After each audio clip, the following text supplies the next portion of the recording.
नमस्कार, नया सवेरा कार्यक्रम में आप सभी दर्शकों का स्वागत है। मैं हूँ जया। दर्शकों, हमारे लिए वाकई गर्व की बात है कि हम आज़ादी के 76वें वर्ष में प्रवेश कर रहे हैं और ये आज़ादी हमें यूं ही नहीं मिली। ना जाने कितने वीर जवान आज़ादी के सूरज दिखने के पहले ही शहीद हो गए और ना जाने कितने लोग अंग्रेज़ों की त्रासना के शिकार हुए। तब जाके ये गुलामी की जंजीर टूटी और हम आज़ाद हुए। लेकिन विडंबना देखिए कि आज हम अपने लोगों की वजह से ही त्रासना के शिकार बने हुए हैं। हम बात कर रहे हैं समाज से भटके हुए लोगों की। इनको भी पांव पसारे हुए करीब 50 वर्ष से ऊपर हो गए हैं, जो दीमक की तरह हमारे देश को धीरे धीरे खोखला कर रहे हैं, जिस पे शिकंजा कसने के लिए केंद्र सरकार, राज्य सरकार, पुलिस प्रशासन जी तोड़ मेहनत कर रही है। केंद्र सरकार, राज्य सरकार विभिन्न तरह की योजना चला रही है, जिसके तहत समाज से भटके हुए लोग समाज से जुड़ रहे हैं, मुख्य धारा से जुड़ने की कोशिश कर रहे हैं और मुख्य धारा से भटके हुए लोगों की वजह से जो अंधकार के बादल थे, दहशत के बादल थे, वो दहशत के बादल धीरे धीरे छट रहे हैं। हम अपने कार्यक्रम नया सवेरा में आपको दिखाते हैं झारखंड के उन 16 जिलों की हर गतिविधियां जहां पे समाज से भटके हुए लोगों का दुष्प्रभाव रहा है। आज के अंक में हम आपको लिए चल रहे हैं पूरबडी पंचायत। पूरबडी पंचायत गोला प्रखंड का हिस्सा है और गोला प्रखंड रामगढ़ जिले में आता है। यहाँ चल के हम आम जनजीवन से मिलेंगे, उनसे जानने की कोशिश करेंगे कि आज के जीवन में और कल के जीवन में क्या परिवर्तन आए हैं, उनका जीवन कैसे चल रहा है, सरकार जो योजना चला रही है उस योजना का लाभ वो कैसे उठा रहे हैं और उनके जीवन की तस्वीर कैसे बदल रही है। तो चलिए हमारे साथ रुक कीजिए पूरबडी पंचायत, गोला प्रखंड, रामगढ़ जिला। गांव इन दिनों चर्चा के केंद्र में है। उग्रवाद प्रभावित क्षेत्रों में केंद्र व राज्य सरकार की योजनाओं से विकास का काम अब होने लगा है। विकास कार्य होने से गांव के ग्रामीणों में खुशी की लहर दौड़ गई है।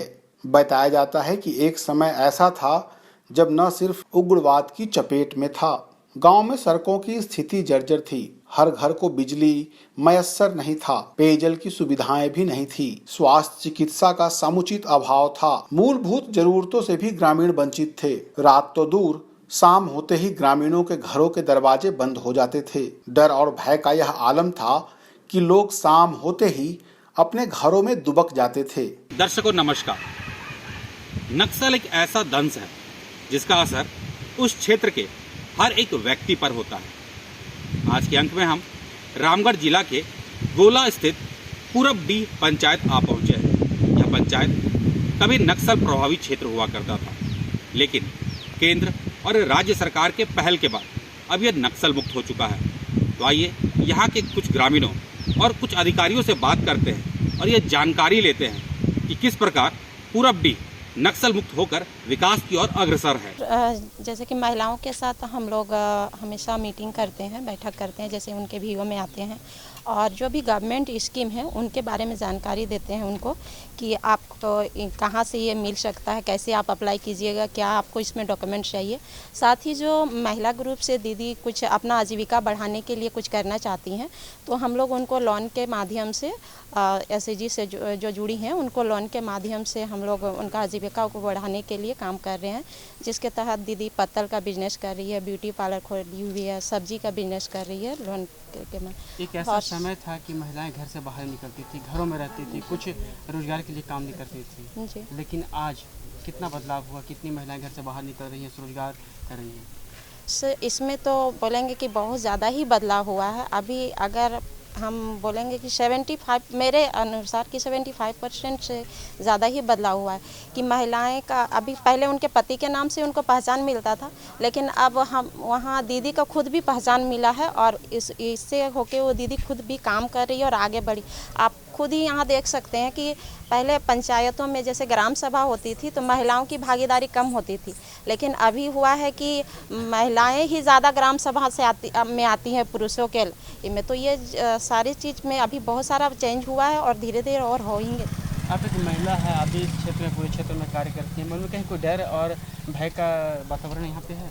नहीं सर, अभी तक तो ऐसा नहीं है। मैं किसी तरह का यहाँ पे इस पंचायत में हम पिछले 2 साल से काम कर रहे हैं, तो उसमें कुछ भी हमको ऐसा कभी नहीं लगा कि भय और किसी तरह का कुछ ऐसा कि होता है कि कभी महिलाएं जब काम करने बाहर निकलती हैं तो लगता है कि जैसे कि फिल्म में आती है तो कुछ इस तरह से लोगों को देख के भी लगता है कि अगर कहीं से, लेकिन यहाँ जब हम आते हैं तो हमको किसी तरह का भय नहीं लगा। और बहुत अच्छा काम करने में सभी लोग सपोर्ट भी बहुत अच्छे से लोग करते लोगों का हैं। कितना सहयोग मिल रहा है आपको? लोगों का सहयोग 100% मिल रहा है सर। बेरोजगारी इस कदर व्याप्त थी कि लोग पलायन के लिए मजबूर हो गए थे। कुछ ऐसे भी युवक युवतियां थे जो रोजगार की तलाश में दर दर भटकते फिरते थे। इसके बाद वे मुख्य धारा से भी भटकते चले गए। उन्होंने जंगलों और पहाड़ों में जाकर हथियार उठा लिए और देखते ही देखते वे उग्रवादी कार्रवाई करने लगे। पुलिस और उग्रवादियों के बीच मुठभेड़ में कई लोगों की जानें भी गई। इसमें पुलिस के कई जवान भी शहीद हुए। इन सब को देखते हुए राज्य सरकार ने आत्मसमर्पण नीति लागू की। मैं प्रज्ञा केंद्र की सेवा देता हूं, जिसके तहत आय जाति आवासीय बनाना, आधार कार्ड्स की सेवाएं, जन्म प्रमाण पत्र, मृत्यु प्रमाण पत्र की सेवाएं, पासपोर्ट की सेवाएं, पैन कार्ड की सेवाएं, पीएम किसान सम्मान निधि की सेवाएं, वृद्धा पेंशन की सेवाएं इत्यादि सेवाएं मैं प्रज्ञा केंद्र के माध्यम से प्रदान करता हूं लोगों को। बहुत सुविधा हुआ है लोगों को सर, बहुत ही ज़्यादा सुविधा हुआ है, क्योंकि जब से प्रज्ञा केंद्र नहीं थे, बहुत कम प्रज्ञा केंद्र थे, तो उस टाइम लोगों को सहारा लेना पड़ता था अन्य लोगों का, जो शायद जिनके पास जानकारी नहीं था, तो उनको मूर्ख बना के कुछ भी पैसा वसूल करके और किस तरह से काम किया जाता था। तो इस तरीके से सुविधा तो बहुत हुआ है सर, प्रज्ञा केंद्र खुल जाने की वजह से और पंचायत में खुलने की वजह से सारे लोगों को बहुत ज़्यादा सुविधा प्रदान हुई है। कुछ दिन पहले पंचायत भवन पुरवड़ी में प्रज्ञा केंद्र नहीं होने के कारण बहुत लोगों को असुविधा महसूस होता था। जब से यहाँ प्रज्ञा केंद्र चलना संचालित स्टार्ट हुआ है, तब से लोगों को समय की बचत के साथ साथ सुविधा मिल रही है। और यहाँ पर प्रज्ञा केंद्र में लोग प्रतिदिन आ रहे हैं अपने काम को लेकर के, जैसे आवास जाति आय बनाना हो, जन्म मृत्यु का निबंधन हो, पीएम किसान का रजिस्ट्रेशन हो, आधार पैन कार्ड और सरकार की बहुत सारे स्कीम योजनाओं का जो भी ऑनलाइन रजिस्ट्रेशन होता है, उनका काम यहाँ कुछ ही महीनों से बहुत अच्छे ढंग से सुचारू ढंग से काम चल रहा है। और ये प्रतिदिन आते हैं और यहाँ लोगों को काफ़ी सुविधा मिल रहा है। आत्मसमर्पण नीति के तहत नई दिशा एक नई पहल कार्यक्रम चलाया गया। इसमें सरकार के द्वारा योजनाओं को शिविर लगाकर जन जन तक पहुंचाने की कोशिश की गई। वृद्धा पेंशन, विधवा पेंशन, दिव्यांग पेंशन, राशन कार्ड वितरण, आयुष्मान कार्ड सहित विभिन्न तरह की कल्याणकारी योजनाओं का लाभ ग्रामीणों को उपलब्ध कराया गया। समाज कल्याण की इन योजनाओं से परिवार को जोड़ने का भरपूर प्रयास किया गया। ये कुआं मिलने से हम तो समझते हैं कि हमारा भाग्य खुल गया, क्योंकि पहले हम भगवान भरोसे खेती करते थे और अभी ये कुआं खोद लिया तो अभी मैं अपने पर सक्षम हो गया हूँ कि मैं कुआं से सिंचाई करके खेती कर सकता हूँ। खेती हम लोग सारा चीज़ के करते हैं, जैसे कि ओल हुआ, कद्दुआ हुआ, ये आपका ननुआ हुआ, बोदी हुआ, भिंडी हुआ और हल्का फुल्का हम लोग पोटल का भी खेती कर लेते हैं। इस बार नहीं लगा पाए, कुआं में लग गए थे, इसलिए आमदनी तो 4 गुना बढ़ गई। फायदा हुआ, अभी 1 लाख रुपए फ़ायदा हुआ है। हाँ, पहले खेती कैसे करते थे? ऐसे भगवान भरोसा से। तो कुआं बनने से क्या फ़ायदा हुआ? अभी लोग आती लौकी रोपे हैं और आती पोर्रा रोपे हैं। पहले कुआं नहीं मिला हुआ था, उस समय हम लोग जीविका जीने के लिए हम लोग दूसरा जगह पलायन कर जाते थे, जिससे हम लोग बीवी बच्चों को छोड़ के जाना पड़ता था।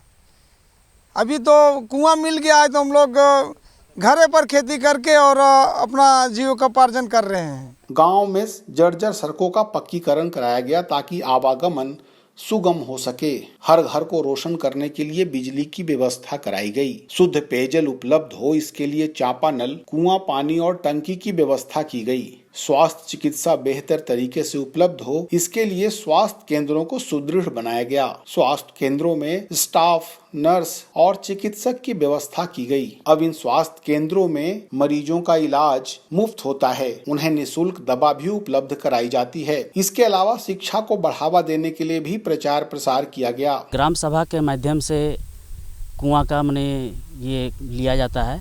सबसे पहले ग्राम सभा होती है, ग्राम सभा में उनको नाम दर्ज किया जाता है। उसके बाद पंचायत के माध्यम से उसकी अनुशंसा करते हुए पारित किया जाता है। साथ ही साथ जब पारित हो जाती तब उसका स्वीकृति के लिए रेकड़ बना करके जमा किया जाता है और वो स्वीकृति हो जाती है। उसके बाद हम लोग उसमें काम शुरू करते हैं। तो कुआं निर्माण से किसानों के जीवन में कितना बदलाव आया? सर, कुआं के निर्माण से 100% पुरबडी पंचायत के में किसानों को बहुत ही मतलब कि वरदान साबित हुआ है। बहुत ही ये है क्योंकि ये गोला प्रखंड पूरे रामगढ़ ज़िला में ये कृषि प्रधान ब्लॉक है और यहाँ के किसान कुआं पर ही निर्भर हैं। इस स्थिति में यहाँ पर कुआं मिल जाने से इन लोगों के लिए वरदान साबित हुई। पहले लोगों को बहुत दिक्कत होती थी, कुआं दूसरे के जगह से पानी ला करके अपने कृषि कार्य में उपयोग करते थे, लेकिन जैसे ही इन लोगों को कुआं दिया गया आज चारों तरफ हरियाली दिखी जा रही है। सर, ग्रामीणों के बच्चों को स्कूल तक ले जाने की व्यवस्था कराई गई। साथ ही साथ निःशुल्क पोशाक और पुस्तकों का भी वितरण किया गया। छात्राओं को साइकिल दी गई और उन्हें छात्रवृत्ति की सुविधाएं भी दी जा रही है। इससे कोई भी शिक्षा से वंचित नहीं हो सकता है। इस तरह के प्रयासों से गांव की बदहाली अब खुशहाली में बदल रही है। सरकार ने जिला प्रशासन, पुलिस प्रशासन और केंद्रीय अर्धसैनिक बलों के जवानों को लेकर जागरूकता अभियान चलाया। कूप निर्माण में तकनीकी सबसे पहले देखना पड़ता है। यहाँ पे इसका जो डाया है, डाया मिट्टी खुदाई के समय 18 फीट रहता है और ये बंधाई करके अंदर से अंदर आपका 12 फीट मिलना चाहिए और हमेशा RCC का प्रोविज़न है और ये खुदाई में मैनुअल आदमी के द्वारा किया जाता है और सुरक्षा का ध्यान रखते हुए कार्य किया जाता है। पहले यहाँ पर खेती जो होती थी बारिश के पानी से होती थी, वर्षा जल को जो संचयन करते थे उससे होती थी, लेकिन उससे सालों भर सब्जी का जो पैदावार जो गोला किले में अहम है वो नहीं हो पा रही थी। तो उन्होंने ग्राम सभा के माध्यम से कूप की मांग की, उसको पंचायत ने क्रियान्वित कराया और इन दोनों लाभुकों को जो हेमंती देवी हैं, यशोदा देवी, सभी को कूप की योजना दी गई और आज वो अपना खेती और जो सब्जी लगा रहे हैं उस सालों भर सब्जी के लिए उनको कुआं के माध्यम से सिंचाई का सुविधा मिल रहा है, जिससे उनका जीविका उपार्जन काफ़ी अच्छा हो रहा है। इन प्रयासों का ही असर है कि अब न सिर्फ गांव बल्कि जिला के कई गांव नक्सल मुक्त हो चुके हैं। युवा रोजगार से जुड़ गए हैं, वे खेती बाड़ी भी कर रहे हैं, वे कौशल विकास से प्रशिक्षण पाकर आत्मनिर्भर बन रहे हैं। राज्य सरकार की योजनाओं से गांव की तस्वीर और ग्रामीणों की तकदीर अब बदल चुकी है। जो लोग मुख्य धारा से भटक गए थे वे भी आत्मसमर्पण कर चुके हैं। अभी जैसे कि हम लोग सभी जानते हैं, सरकार गांव के विकास की और बहुत ज़्यादा ध्यान दे रही है। इसके लिए मेरे क्षेत्र में भी सरकार की बहुत सारी योजनाएं चलाई जा रही है, जिसमें मनरेगा के थ्रू आपका TCB हुआ, डोभा हुआ, बकरी सेड हुआ, गाय सेड हुआ, सुकर सेड हुआ, मुर्गी पालन हुआ, बत्तख पालन हुआ। ये सारी योजनाओं का क्रियान्वयन बहुत अच्छी तरह से मेरे पंचायत में हो रही है।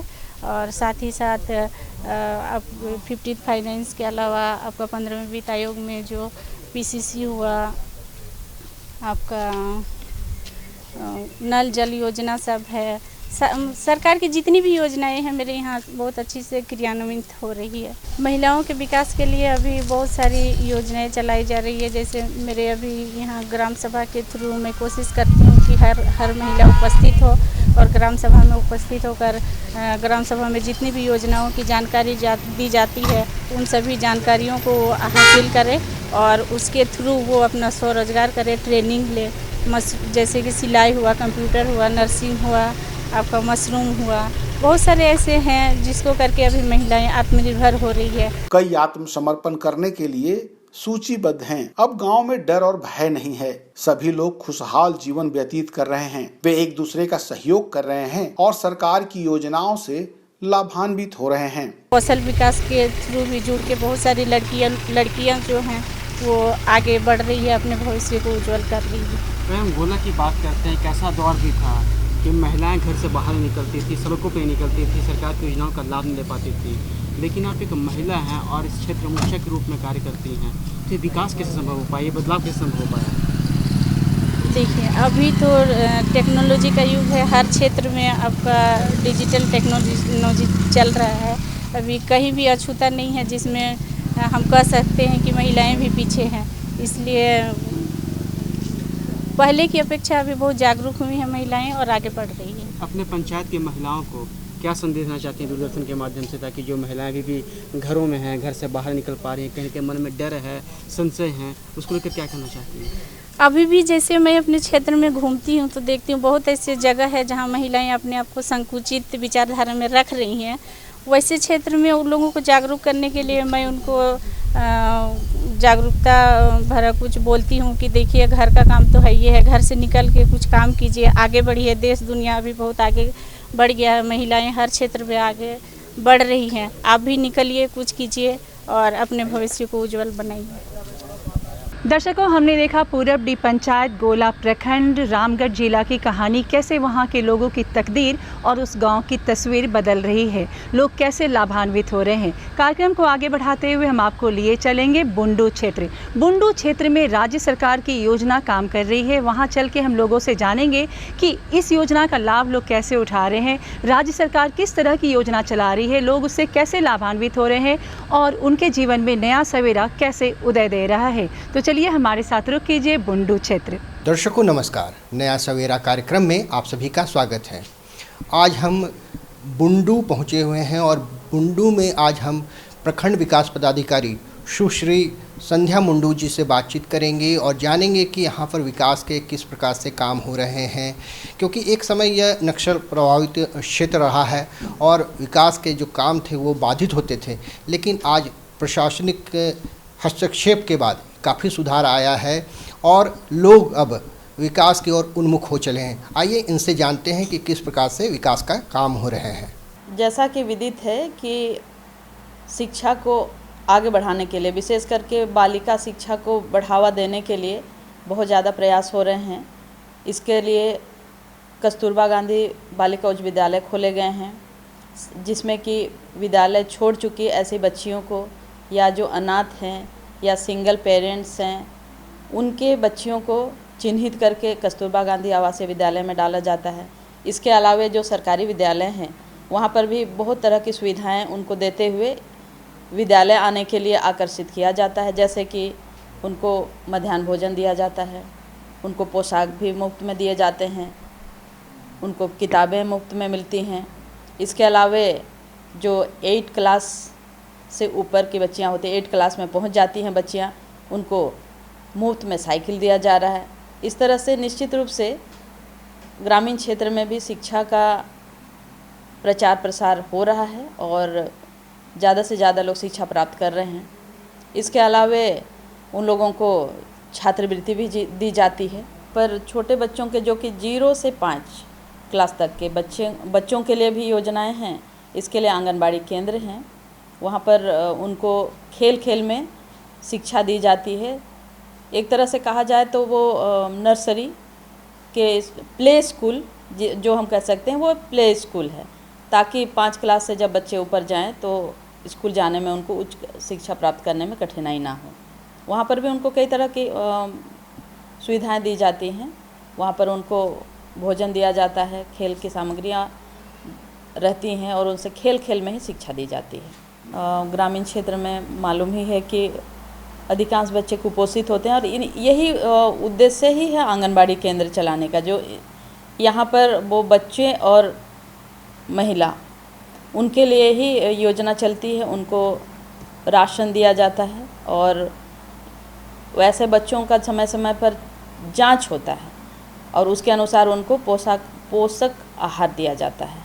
ये मनरेगा जो है बिल्कुल रोजगार के लिए ही है, ग्रामीण क्षेत्र में रोजगार। और ये ऐसा योजना है जिसमें कि लोगों को अपने गांव में 5 किलोमीटर के दायरे में ही रोजगार मिल जाता है। श्रमिकों के लिए ये बहुत ही अच्छा है और ये योजना साल में 100 दिन का रोजगार का गारंटी देती है। इसके तहत बुंडू प्रखंड में कई तरह की योजनाएं चल रही हैं, जैसे कि कुआं की योजना। वैसे किसान जो पशुपालन करते हैं उसके लिए भी उनको शेड दिया जाता है, जैसे बकरी शेड, मुर्गी शेड, सूकर शेड। इसके अलावा जल संरक्षण की योजनाएं भी चल रही हैं, जैसे कि वर्षा का जल वहीं रुक जाए ताकि हम लोग जो सुखाड़ की स्थिति से बच सकें, उसके लिए डोभा तालाब ये भी बनते हैं मनरेगा के तहत। इसके अलावा फील्ड बंड की योजनाएं चलती हैं, टीसीबी की योजनाएं भी चलती हैं और अभी बहुत ही बड़े पैमाने पर पर्यावरण संतुलन भी बना रहे और जो ग्रामीण क्षेत्र के किसान हैं उन लोगों की आर्थिक स्थिति को भी मजबूत बनाया जाए, इसके लिए बिरसा हरित ग्राम योजना चल रही है बड़े पैमाने पर, जिसके तहत किसान अपने जो खाली पड़े हुए पड़े हुए खेत में टाण वाले ज़मीन में आम बागवानी कर रहे हैं बड़े पैमाने पर। इसमें आम बागवानी के अलावा मिश्रित खेती भी होती है, आम के पौधे मिलते हैं, उसके अलावा अमरूद, नींबू और टिम्बर प्लांट भी लगवाया जाता है इसके तहत। और इस योजना के चलते निश्चित रूप से ग्रामीण क्षेत्र के जो किसान हैं लाभान्वित हो रहे हैं और उनकी आर्थिक स्थिति काफ़ी मजबूत हो रही है, जुड़ रहा है सड़कों से, आवागमन की काफ़ी सुविधा हो गई है, जिसके चलते लोगों का जो आर्थिक लाभ भी हो रहा है, क्योंकि आवागमन की सुविधा हो जाने से लोग जो भी उपज करते हैं उनको बाज़ार तक लाते हैं, या फिर अगर किसी तरह की बीमारी वगैरह हो जाती है तो उनको भी रोगियों को भी अस्पताल तक लाने में भी काफ़ी सुविधा हो जा रही है। इसके अलावा सरकार ये भी चाहती है कि गांव भी बिल्कुल साफ़ सुथरा रहे। इसके लिए क्या आवश्यक है कि कहीं पर भी जल जमाव ना हो, कादो कीचड़ ना हो, लोग अच्छे रास्ते में चलें, तो सड़कें बन जाने से ये भी हो रहा है। इसके अलावा नालियाँ भी बड़े पैमाने पर बन रही हैं। इसके अलावा कहीं सॉकपिट की आवश्यकता है तो वो भी बनाया जा रहा है, नाडे पिट बनाया जा रहा है। इसका दो उद्देश्य है, एक तो स्वच्छता ऊपर और दूसरा है वहाँ पर लोग उसमें जितने भी गोबर या और भी जो नष्ट होने वाले जो कूड़ा कचरा है उनको भी उसमें डालते हैं, ताकि वो कुछ समय बाद खाद के रूप में भी परिणत हो जाए, जिसको कि वो कृषि कार्य में भी लगा सकते हैं। लोगों को, बुंडू वासियों को संदेश देने के पहले एक और बहुत ही महत्वपूर्ण योजना के बारे में मैं बताना चाहती हूँ। वो बहुत अच्छी इसलिए है क्योंकि ऐसे लोगों के लिए ये सरकार ने सोचा जिसका नाम है सर्वजन पेंशन योजना। पहले केवल इसमें वैसे ही वृद्धा महिला या विधवा को पेंशन या दिव्यांग को पेंशन मिलता था, लेकिन अभी सर्वजन पेंशन नाम से ही स्पष्ट है सर्वजन, मतलब ऐसे महिला या पुरुष को, महिलाओं को मिलने लगा है ये पेंशन का लाभ जो परित्यक्ता, विवाह हुआ था और किसी कारण से वो पति से छूट गई, वैसे महिलाओं को भी इसका लाभ मिल रहा है, जो कि निश्चित रूप से लाचार थीं, उनको कोई लाभ नहीं मिल रहा था। इसके अलावा ऐसी महिला जो 42 वर्ष या उससे अधिक की उम्र की हो गई हैं और विवाह नहीं हो पाया, ऐसे अविवाहित महिलाओं के लिए भी सर्वजन पेंशन के तहत लाभ मिल रहा है। तो ये बहुत ही अच्छी योजना मुझे सबसे अच्छी ये लगती है। पहले ऐसी महिलाएं बहुत आया करती थी कि कोई लाभ हमें भी मिल जाए, लेकिन हम लोग उनको नहीं दे पाते थे। इसके अलावा और एक आवास की योजना है, वो है अम्बेडकर आवास योजना। ऐसी ये योजना जो है विधवा महिलाओं के लिए होता है। हम लोग जानते हैं कि वो स्वयं अपना घर बना नहीं पाती हैं, अकेले परिवार नहीं चला सकती हैं, तो घर बनाना तो दूर की बात है। तो अम्बेडकर आवास का लाभ हम लोग उनको भी देते हैं, ताकि उसका भी, अगर ये लिस्ट में नाम नहीं है, सर्वे लिस्ट में, तो वैसे महिलाएं इसका लाभ ले रही हैं। बुंडू वासियों को मेरी तरफ से यही संदेश है कि सरकार की जो भी योजनाएं हैं उसका भरपूर लाभ लें, क्योंकि सरकार की जो योजनाएं हैं मतलब जन्म से लेकर मृत्यु तक की योजनाएं हैं। तो हर वर्ग के जो लोग हैं, चाहे वो महिलाएं हों, बच्चे हों, युवक युवती हों, बालिकाएं हों, सभी इसका भरपूर लाभ लें। पढ़ाई के साथ साथ पढ़ाई का लाभ लें, स्वास्थ्य का लाभ लें, उसके बाद रोजगार का लाभ लें, तो निश्चित रूप से कायाकल्प होगा परिवार का, सुधरेंगे यहाँ के लोग भी। दर्शकों, आज के अंक में हम गए पूरबडी पंचायत, गोला प्रखंड, रामगढ़ जिला। उसके बाद हमने रुख किया बुंडू क्षेत्र, रांची जिला का। हमने देखा कि कैसे आम जनजीवन को लाभ मिल रहा है, लोग कैसे आसानी से अपनी ज़िंदगी को जी रहे हैं और कह सकते हैं कि नया सवेरा वहां पे दस्तक दे चुका है। आज के अंक में दर्शकों फ़िलहाल इतना ही, लेकिन चलते चलते आप सभी से गुजारिश है कि अगर आपको समाज से भटके हुए व्यक्ति से कभी सामना हो जाए तो आप उसे समझाने की कोशिश करें कि ये रास्ता गलत है और वो मुख्य धारा से जुड़ जाए। अगले अंक में फिर होगी अपनी मुलाकात कार्यक्रम नया सवेरा के साथ। तब तक के लिए हमारी पूरी टीम को दीजिए इजाज़त। नमस्कार।